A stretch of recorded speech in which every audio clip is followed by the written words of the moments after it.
光が背中を押す。深呼吸して前を見る。まだ白いこの一日に一歩目を刻んでく。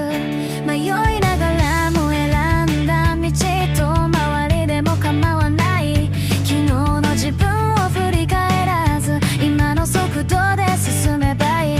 追い風じゃなくていいから止まらない、それだけで心が決めたその瞬間、景色が動き出す。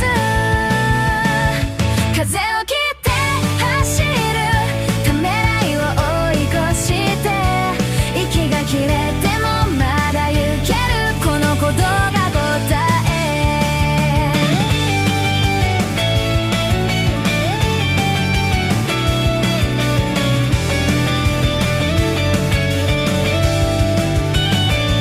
空は高く道は続く、足音だけが響いてる。